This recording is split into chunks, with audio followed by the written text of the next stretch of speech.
Here's how the Doom Eternal DLC could incorporate MEATHOOK platforming. Now we're using monsters as our platforms here, so it'll take a little imagination, but check this out. I'm using this Cacodemon and some other monsters as my pretend platforms. Now, you may be wondering, how did I get the monsters to do this, to stay still as platforms? Well, psst, hey man, I'll make you a deal. If you help me with my YouTube video, I'll let you live. Hey, now look man, I'm not trying to start any trouble. We can either do this the easy way or the hard way, but either way it's going to be my way. Excuse me, what did you say about Daisy?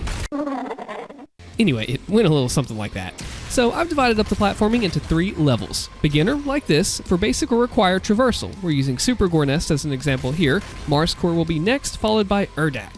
Intermediate for secrets, bonuses, and maybe even shortcuts. That's new. And advanced for the best secrets, maybe with BFG ammo, and that could include Slayer Gates and secret encounters as well. The MEATHOOK could also have less of a cooldown if you use it on a platform. That facilitates more mobility and versatility. Now, it would also be cool to be able to hook into fleshy walls or places that stand out, but there's not really a way to do that here, unfortunately. So I've changed some of the different movements here, and I did this in 2016 as well. I'll throw that card up there in the corner. This encourages the player to think outside the box and use their surroundings comboed together. Just as we combo attacks in Eternal, we can combo our movement.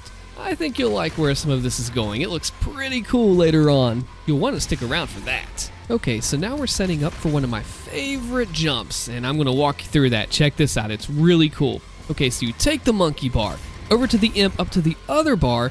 You bide your time until your MEATHOOK recharges, going from bar to bar, refreshing your jump each time, onto the imp, over on top of the Caco, which will try to push you off. It's hard to stand on a Caco. Over to the carcass, get some sick Tony Hawk hang time, just enough to get us over to the platform and land by the door. Now let's talk about some updates or improvements that could help the MEATHOOK and make the platforming even better. And hey, if you like update, news, DLC strategy talk, this is the place to be. Subscribe to the channel and like the video, because the longer the like button is pressed on the screen, the stronger the video becomes.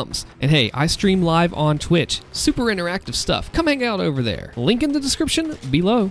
Thank you, Great Slayer. Remember I mentioned the MEATHOOK cooldown? This will let us be able to hook back to back to back onto objects. Now, check this out. It would also be interesting to see skilled swings, not just from point A to point B, with a quick hook, but hanging onto that hook for just as long as you need to fling yourself through a specific spot or between 2 objects. Call it heavy cannon because it's a precision shot. Yes. Now, hey, it would also be cool if we could hang from the hook as if it were like a rope swing, but I'm not sure how the logistics of the MEATHOOK working would come into play with that, and you wouldn't want to be able to hang forever. You'd need to fall just like the grab walls do, so it would add some spice and excitement into the MEATHOOKing.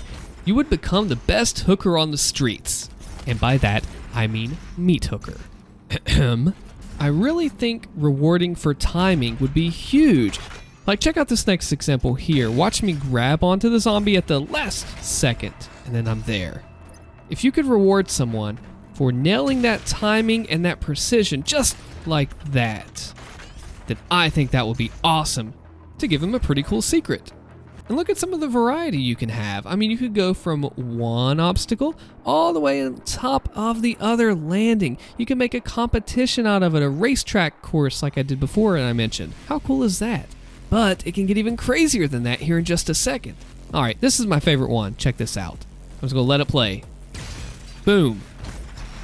Over here. Slowing time with Chrono Strike up and around, landing on top of the Pain Elemental, but up with the Ballista boost over top of the Cacodemon, and almost okay, we made it. Very close. With the boost back onto a dash monkey bar, up, and grabbing the secret. Let's look at that one again. So this incorporates a little bit of everything. A Ballista boost into a double dash air control, redirecting the maneuver, Chrono Strike MEATHOOK on top of the Pain Elemental with the Ballista boost into a Chrono MEATHOOK to land on top of the Caco, balancing with the Ballista dash MEATHOOK just above a ledge grab. Now I doubt we'd see anything this extreme. Chrono Strike and the MEATHOOK together would make for an awesome MEATHOOK platforming combination. Did I have saving throw on? Because look at that save. If you had fun today, be sure to subscribe to the channel and check out another video here. I'm Alston. Thanks for watching.